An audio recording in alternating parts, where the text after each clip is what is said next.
Olá, amigos do canal Mais da Bíblia, tudo bem com vocês? Sejam todos muito bem-vindos a mais um estudo aqui no canal. Antes de nós anunciarmos o tema que nós vamos estudar hoje, eu gostaria de mais uma vez, para você que ainda não é inscrito no canal, inscreva no canal. Está aparecendo aí as imagens, o QR Code.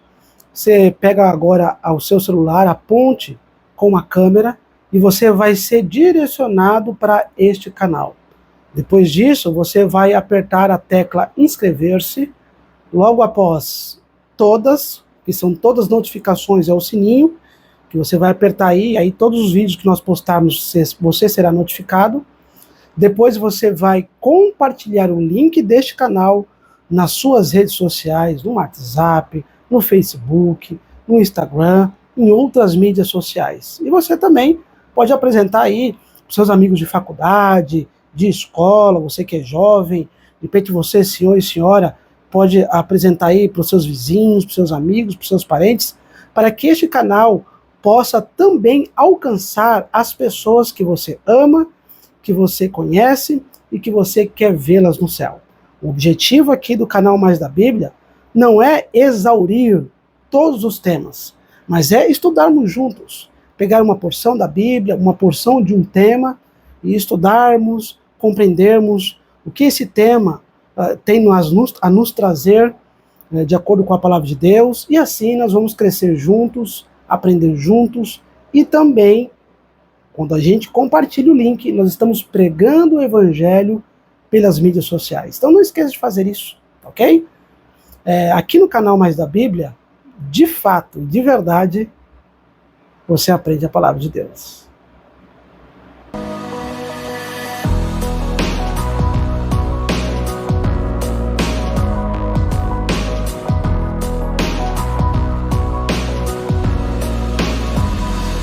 Bem, amigos, hoje nós vamos tratar de um tema extremamente importante, como os demais temas também. Hoje nós vamos falar sobre descobrindo os tipos, símbolos, sombras e figuras da Bíblia. Nós, em alguns estudos, os primeiros estudos aqui, nós falamos sobre figuras de linguagem, falamos sobre expressões idiomáticas. Como eu falei no início, amigos, estes temas são importantíssimos para a compreensão do texto bíblico. Este aqui também não será diferente. Se você ainda não assistiu os outros temas dos outros vídeos, é só você voltar. Vai lá, volta nos temas que você ainda não assistiu. Nós falamos sobre como estudar a Bíblia, os métodos mais eficazes, e aí você pode escolher um que mais se adequa a você. Você pode também ver sobre expressões idiomáticas, figuras de linguagens, texto e contexto bíblico, como revelação, interpretação e iluminação bíblica. Então são vários temas que nós estamos tratando aqui, que se você observar, nenhum outro canal aborda esses temas. Então só aqui no canal Mais da Bíblia nós temos abordado esses temas tão relevantes e que clareia nossa mente para o estudo da palavra de Deus, tá bem? Então vamos tratar esse assunto. Pegue a sua Bíblia aí, eu estou aqui com a minha Bíblia, para que juntos possamos compreender a palavra de Deus, tá bem? Está aparecendo aí para você uma definição deste tema, e no livro Sombras, Tipos e Mistérios da Bíblia, na página 15, diz o seguinte: na exposição da mensagem de Deus, a Bíblia usa linguagem figurada ou simbólica, que pode ser entendida pelo contexto ou pela comparação de outras passagens no mesmo assunto. Notem, como nós falamos em estudos anteriores, tudo vai depender do contexto. Por exemplo, eu estou aqui com um comentário, uma gramática, na verdade, sobre o hebraico bíblico. Olha só. E este livro aqui é muito importante, de um grande estudioso, Alan Ruth, e ele vai tratar sobre a gramática da língua hebraica. O que é verbo imperfeito, imperativo, infinitivo e por aí vai. Então são muitos muitas palavras que muitas vezes nós lemos na Bíblia, no texto original, a gente não compreende. Então, quando a gente vai para um comentário como este, isso vai clarear a nossa mente. Mas tudo, amigos, vai depender do contexto. Se a gente não compreender bem o contexto, a ideia principal, que foi o estudo que nós tratamos aqui sobre texto e contexto bíblico, depois você pode assistir, se você é novo no canal e ainda não assistiu, tudo vai depender do contexto. A palavra, ela vai mudar conforme o contexto. É o contexto que é o carro-chefe, digamos assim, do texto. Tá bem? Então é importante nós tratarmos e falarmos sobre isso. Então a mensagem de Deus, ela é compreendida por meio das figuras de linguagem, dos símbolos, das figuras que nós vamos ver aqui também, que tudo vai depender do contexto. É o contexto que determina o significado, a semântica da palavra. Beleza? Isso é muito importante nós falarmos sobre isso. Hoje, agora, neste momento, nós vamos falar sobre tipos na Bíblia. Então, as figuras de linguagem são inúmeras. E os tipos? O que significa tipos? Tipo é alguma pessoa, coisa ou cerimônia que se refere a eventos futuros. Você está vendo alguns exemplos aí?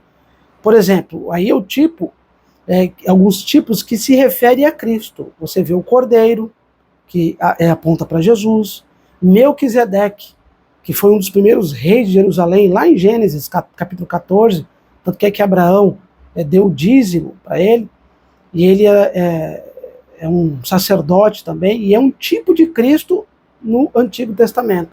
Você tem um sumo sacerdote também, que apontava para Jesus. Você tem o anjo do Senhor, que também aponta para Jesus. Então, esses tipos na Bíblia apontam diretamente para o nosso Salvador, Jesus Cristo. Então, tem tipos que apontam para Jesus Cristo. Então, isso é importante. Mas existem também outros tipos na Bíblia, que são as festas judaicas. Por exemplo, olha aí na tela. A expiação aponta para o juízo. Então, quando os judeus se reuniam ali, o sumo sacerdote, que era o juiz na época, ele reunia o povo de Israel, as 12 tribos, e ele entrava no lugar santíssimo do santuário celestial para fazer intercessão pelo povo. Naquele contexto ele era o juiz. O povo ficava do lado de fora, ao redor do santuário, aguardando o sumo sacerdote sair lá de dentro. Então, naquele contexto, a festa da expiação, que significa juízo ou perdão, era uma festa judaica que era para perdão dos pecados do povo de Israel. Tá bem? Então isso é importante nós destacarmos. E esta festa aponta para o juízo, porque quem estava em juízo naquele contexto era o povo de Deus. Existe uma outra festa aí embaixo, que você está vendo na tela, a Páscoa. A Páscoa aponta para a Santa Ceia. Tá? Então perceba que lá em 1 Coríntios vai falar sobre o Cordeiro Pascal. Este Cordeiro Pascal era imolado no dia da Páscoa. Eles comiam, os judeus comiam, o cordeiro assado com ervas amargas e o suco da uva. E isso aponta para Cristo Jesus. Ok? Então a Páscoa aponta para a Santa Ceia, a ceia que Jesus participou ali com os discípulos. A outra festa, tem muitas festas, mas nós estamos pegando aqui algumas, tá? Isso aqui, esse estudo, como eu disse, é para estimular você a estudar mais a Bíblia. Primícias. As primícias significa os primeiros frutos. Esta festa aponta para a primeira ressurreição. São as primícias do que dorme, é o que diz Paulo, lá em 1 Coríntios, capítulo 15, quando Paulo vai falar acerca da ressurreição, da morte, enfim. Então, as primícias aponta para a primeira ressurreição, quando Cristo vier nas nuvens dos céus e ressuscitar todos os justos que morreram na fé em Jesus Cristo. Ok? E em outras festas também, você tem Pentecostes, você tem a festa das colheitas, e dos tabernáculos e outras festas também que apontam para o futuro. Lembrando que o povo de Israel não tinha a Bíblia como nós temos aqui. Hoje nós temos a Bíblia, nós podemos abri-la, podemos estudá-la e compreender, mas o povo de Israel, eles compreendiam o Evangelho por meio dos símbolos e dos tipos. Isso que é importante a gente destacar. Então era por meio dos símbolos e dos tipos que o povo de Israel entendia o plano da salvação e o evangelho eterno. Vamos avançar. Tipos gerais. Tipos gerais é alguma pessoa, coisa ou cerimônia que também se refere a eventos futuros. Mas os tipos gerais, como nós estamos vendo um exemplo aí, por exemplo, Eva. Eva pode, dependendo do contexto, pode simbolizar a igreja. Caim simboliza os que confiam em si mesmo. Abel, os que confiam em Deus. Enoque, santos transladados. Moisés, santos ressuscitados. Abraão, os que andam pela fé. E Ló, os que andam pela vista, pelo aquilo que vê e etc. Então você tem vários tipos gerais. Você pega ali um personagem bíblico que em alguns contextos vai simbolizar algo maior, ou a igreja, ou o povo de Israel, enfim, tá bem? Tipos não humanos de Jesus. Olha só, você tem alguns textos bíblicos aí, eu não vou ler todos eles, você depois pode acompanhar aí na sua Bíblia, abrir com calma, tirar um print aqui, e você pode acompanhar com calma, tá bom? Aí diz aí, ó, a rocha de Horebe, lá em Êxodo capítulo 17, verso 6, aponta para Jesus, como quando Moisés pega o cajado e bate na rocha, tá bom? Então esta rocha aponta para Jesus Cristo. Depois você tem a coluna de fogo significa proteção, era o cuidado de Deus para com o seu povo, em Êxodo capítulo 13, verso 21. O cordeiro pascual, ou pascal, que simbolizava Cristo, certo? Em Êxodo capítulo 12, verso 3 e verso 14. E a serpente de metal, que também aponta para Jesus Cristo. Então perceba que todos esses símbolos não humanos, que são alguns objetos ou animais, apontam também para Jesus Cristo. Tá bom? Então é importante nós destacarmos isso, porque a serpente, naquele contexto, simbolizava que Jesus levou os nossos pecados. Então, o povo de Israel, por desobediência, Deus permitiu que as serpentes mordessem o seu povo, e aí Moisés fez uma serpente de bronze, hasteou, colocou numa haste, e todos aqueles que olhavam para a serpente de bronze ficavam curados.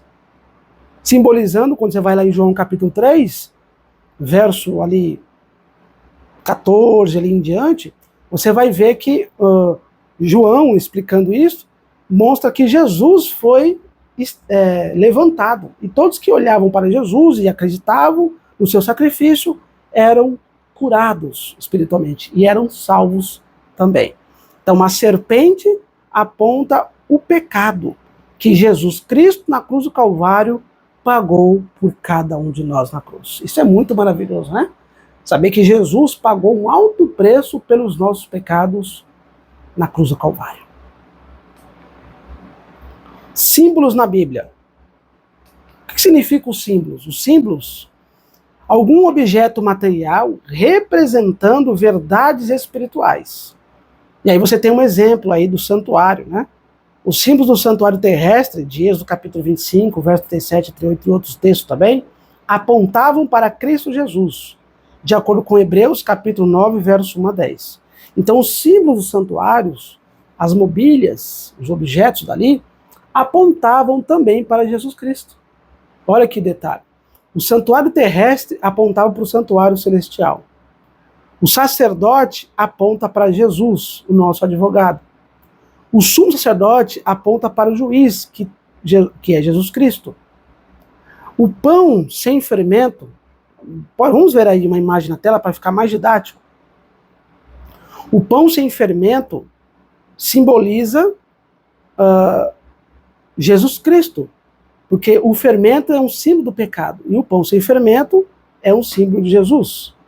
Você tem aí o santuário, como vocês estão vendo aí na tela, você tem o pátio, que você tem 2 móveis, você tem o altar de sacrifício, e você tem uma pia bem pequena ali no número 2, com água. Então, o altar de sacrifício significa o sacrifício de Jesus na cruz do Calvário. A pia com água simboliza o batismo de Jesus no Rio Jordão. O pátio é um símbolo do planeta Terra. Na tenda, que é a parte que está ali hasteado com a tenda, aqui dentro, você vê ali na parte 3, parte 4 e parte 5, número 5, no 3 você vê um candelabro com 7 hastes, 7 copos. Alguns estudiosos mencionam que esses 7 copos significam as 7 igrejas do Apocalipse. Lá você vai em Apocalipse capítulo 2, você vai ver ali as 7 igrejas do Apocalipse.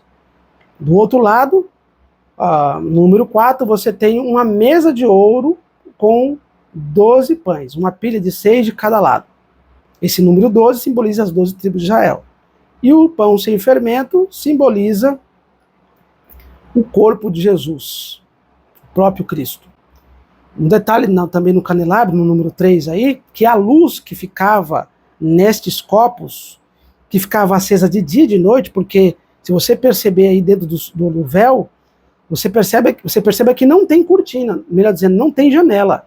Então o que iluminava o santuário era o candelabro, tá certo? E essas lâmpadas ficavam acesas de dia e de noite com azeite. O azeite é o símbolo do Espírito Santo. A luz, Jesus, a luz do mundo. Ao centro, número 5, você tem um altar de sacrifício. Este altar de sacrifício simboliza as orações dos santos. Se você for para Apocalipse capítulo 8, verso 5, você vai ver que as orações, as nossas orações, sobem como um cheiro suave de incenso ao trono de graça de Cristo Jesus. Tá certo? Então, este altar de sacrifício simboliza as orações dos santos. E após o véu aí, você tem uma cortina azul, cor púrpura, dentro do lugar que chama lugar santíssimo, você tem aí uma arca de madeira revestida de ouro e com 2 querubins, um de frente para o outro, em posição de reverência. Esses anjos simbolizam as hostes celestiais. Se você for para o Apocalipse, no capítulo 5, ali, verso 3, você vai ver que são milhões e milhões e milhares de anjos. Tá? Então esses anjos aí simbolizam os anjos de Deus, as hostes celestiais. Isso é importante nós destacarmos aqui. Depois você tem aí, dentro desta arca da aliança, ou arca do concerto, dentro dela você tem 3 objetos. Você tem as tábuas dos 10 mandamentos, simbolizando o caráter, a expressão do caráter de Deus, os 10 mandamentos. Eu vou lá para Êxodo 20, você vai ver isso. Você tem o bordão de Arão, o cajado que floresceu, certo? Significa que Deus está no comando, no controle de todas as coisas. E você tem uma bacia de ouro com o maná dentro, que simboliza que Deus proverá. Deus provê o alimento e todas as outras coisas que nós, seres humanos, precisamos. Então, tudo isso aqui, todas essas mobílias, esses móveis, o pátio simbolizando o planeta Terra, o altar de sacrifício simbolizando a cruz de Jesus, a pia com água simbolizando o batismo de Jesus, depois o lugar santo e o santíssimo. No santo você tem 3 móveis, 3, 4 e 5, que é o candelabro simbolizando Jesus, a luz do mundo, o azeite, o Espírito Santo, os copos, as 7 igrejas, a mesa com os 12 pães, as 12 tribos de Israel, o pão sem fermento, o próprio Cristo. Depois, ao centro, número 5, você tem o altar de incenso, que significa a oração dos santos, e no lugar santíssimo, simboliza o lugar onde Deus habita. Os anjos, todas as hostes celestiais, dentro da arca, os 3 objetos, os 10 mandamentos, a expressão do caráter de Deus, o bordão de Arão que floresceu, Deus está no comando, no controle, e dentro da bacia de ouro, você tem o maná, o pão caiu do céu, que significa que Deus proveu o alimento do povo. Então, todos esses símbolos apontam para Jesus Cristo, apontam para o céu, apontam para o nosso Salvador. Interessante, né? Era assim que o povo de Israel compreendia o pão da salvação e também o evangelho eterno. No livro Introdução ao Estudo da Tipologia Bíblica, na página 146, nós lemos assim: o ato do sumo sacerdote entrar no Santo dos Santos era uma prefiguração da entrada de Cristo no templo nos céus, depois de sua morte e ressurreição. Perceba que este livro mostra que O ato do sumo sacerdote entrar no lugar santíssimo é uma prefiguração, ou seja, apontava para o que Cristo, o ministério de Cristo no santuário celestial. Então agora, Jesus está ministrando no santuário celestial. Alguns creem que Jesus morreu na cruz e está tudo certo, não está, só está lá no céu. Não, Jesus agora está ainda trabalhando, está ministrando. O seu ministério continua no céu. Não terminou na cruz, ele continua no céu. E Jesus está intercedendo por cada um de nós. Aqueles que se arrependem, aqueles que o aceitam, ele vai diante do Pai e mostra as suas marcas de sacrifício que morreu na cruz do Calvário por cada um de nós. Então todos aqueles que se arrependem dos pecados e confessam a Jesus Cristo pela fé, Jesus oferece ao Pai o seu sacrifício, morte e ressurreição a favor da raça humana. Que maravilha é saber disso. Portanto, se o inimigo tem lhe acusado, se o inimigo tem feito alguma coisa para tentar atrapalhar o plano da salvação que Deus tem para a sua vida, não se desespere. Vá a Cristo pela fé. Se arrependa dos seus pecados e o aceite como Senhor e Salvador da sua vida e seja batizado. Louvado seja Deus. Sombras na Bíblia. O que significa sombras? No livro de Lucas, do capítulo 1, verso 79, diz o seguinte: para iluminar aos que estão assentados em trevas e na sombra da morte, a fim de dirigir os nossos pés pelo caminho da paz. Amigos, o que significa sombra? Eu me lembro aqui, falando sobre sombra, quando eu era pequeno, eu estava brincando com os meus irmãos no carro do meu pai. Meu pai ele era pintor de autos, de automóveis, e ele deixou uma tarefa para cada um de nós. Olha, eu estou polindo o carro e eu não quero que vocês mexam naquela máquina que chama politriz, para polir o carro. Não quero que vocês mexam naquela máquina. Beleza, meu pai saiu, se retirou. Minutos depois, eu e meus irmãos fomos até a máquina, fomos mexer na máquina. Nós estávamos ali tentando ligá-la, mas tinha uma trava de segurança, nós não sabíamos, e estamos tentando ali mexer para ligar a máquina, até que nós vimos uma sombra aparecendo. Quando nós olhamos para a sombra, aquela sombra crescendo, nós olhamos para trás, era o meu pai. O que eu quero dizer com isso, amigos? A sombra projeta para a realidade. Aquela sombra que estava cada vez mais crescendo diante de nós, estava mostrando que o meu pai estava próximo. Se o meu pai não estivesse ali, a sombra não estaria projetando ou mostrando que tinha alguém ali. Por isso, amigos, o que significa sombra na Bíblia? Sombra aponta para o que é verdadeiro. Então, a sombra, as coisas que aconteciam no Antigo Testamento, todo o ritual do Antigo Testamento, que acontecia no tabernáculo, como nós já vimos aqui, no santuário, o cordeiro que era morto, a roupa do sumo sacerdote, do sacerdote, todas as festas judaicas, tudo isso eram sombras que apontam para Jesus Cristo, para o sacrifício de Jesus na cruz do Calvário. Tudo isso não precisa mais, porque o verdadeiro já veio e já cumpriu. Então, por isso que o texto aí de Lucas, capítulo 1, verso 79, diz que sombra da morte. A pergunta é, a morte tem sombra? Não, é uma figura de linguagem, para mostrar que aqueles que estavam em trevas espirituais agora não estavam mais, porque Cristo estava iluminando a vida deles, pelo fato de vir aqui para morrer em favor da raça humana. Muito, muito maravilhoso saber disso, né? Vamos para mais um texto. Atos capítulo 5, verso 15, diz o seguinte: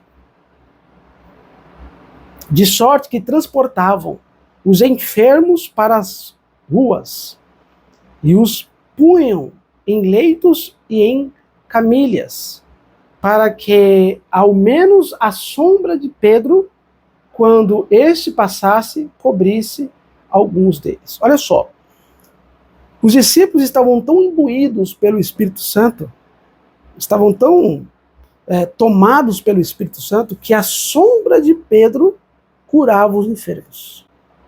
Eu quero ter esse poder do alto para salvar pessoas, para curar os enfermos.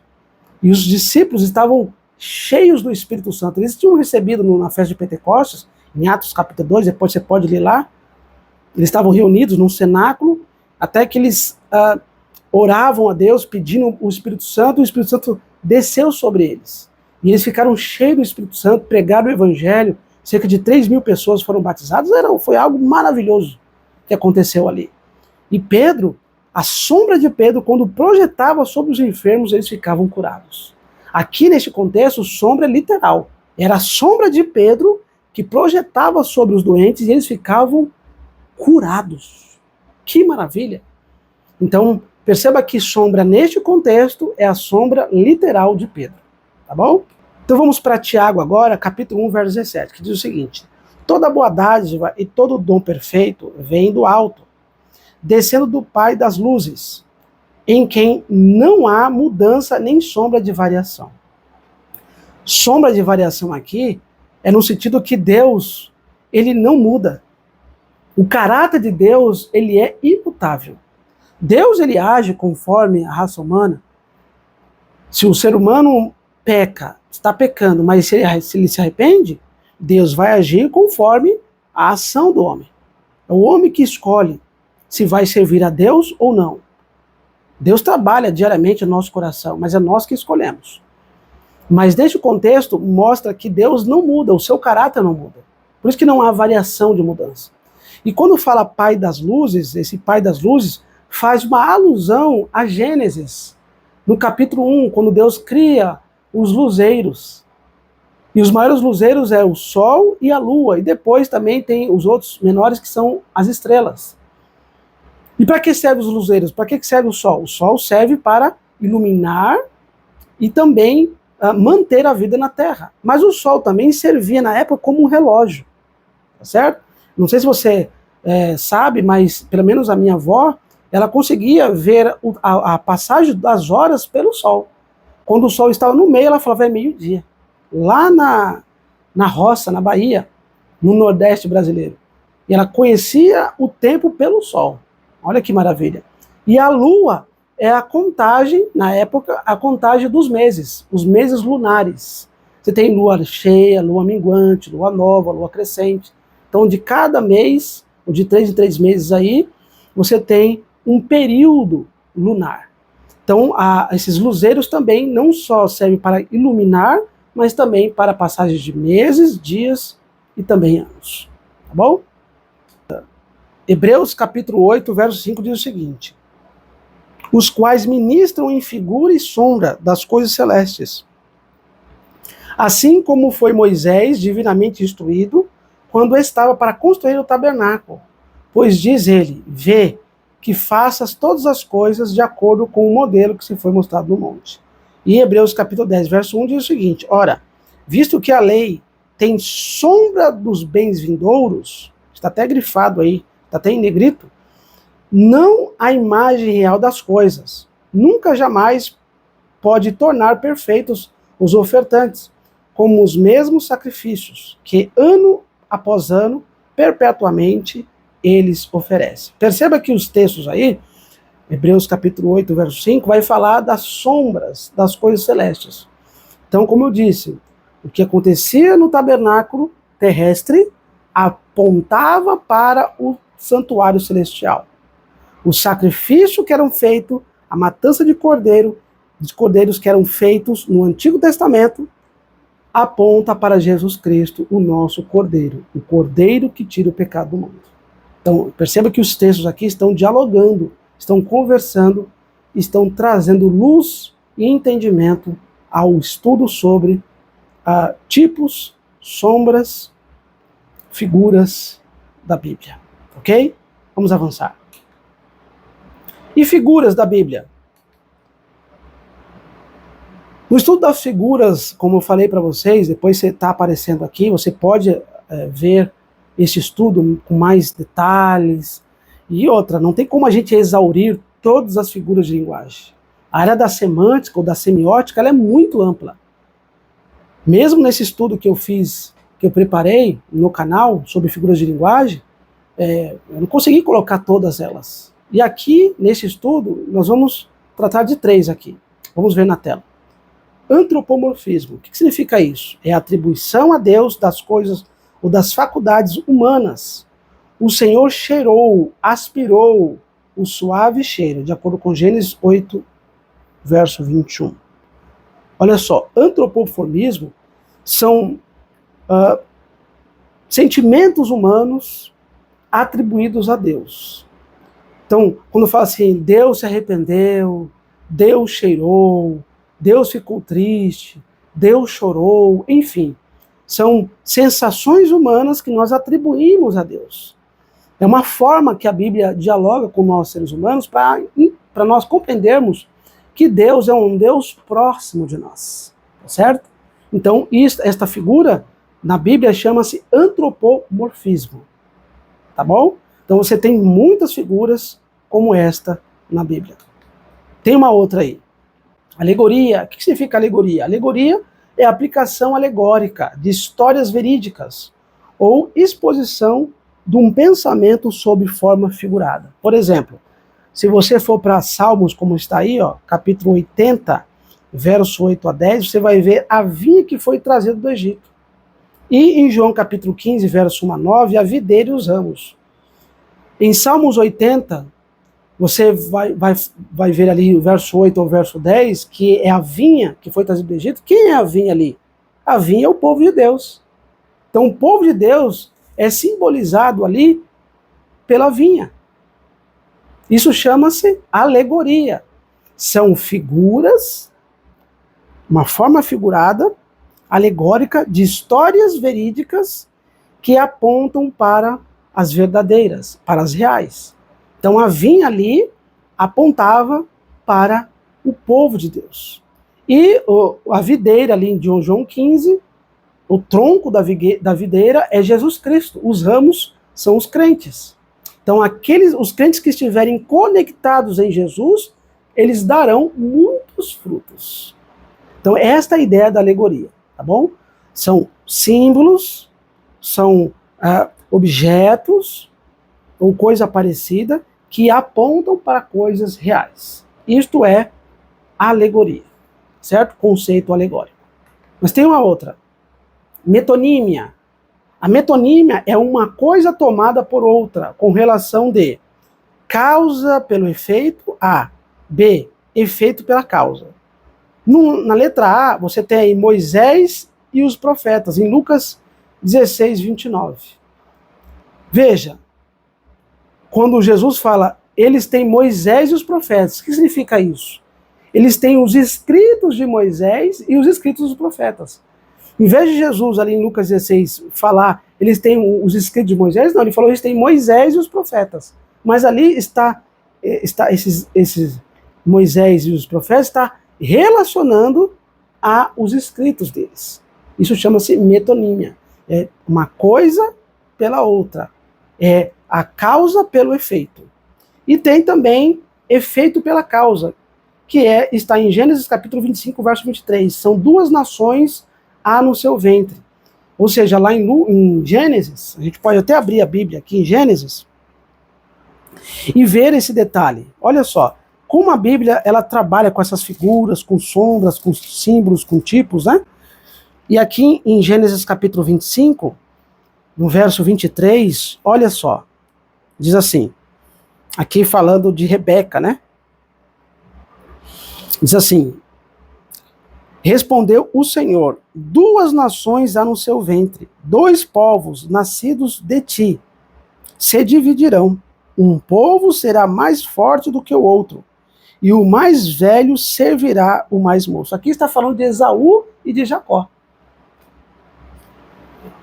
Esaú vendeu a sua primogenitura por um prato de lentilha. Ele que seria o primogênito, mas ele vendeu a sua primogenitura. E Jacó assumiu.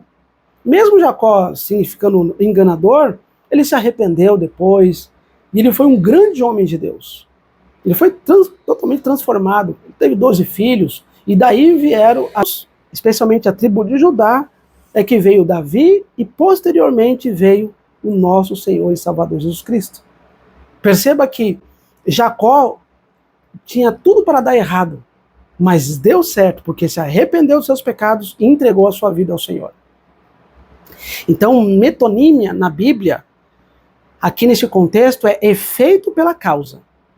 Quando fala aqui duas nações, há no ventre de Rebeca, significa que tanto Jacó e Esaú, os edomitas, e de Jacó viria o povo de Israel, tá certo? O povo de Israel com as 12 tribos ali. Amigos, eu espero que o estudo de hoje tenha sido esclarecedor para você.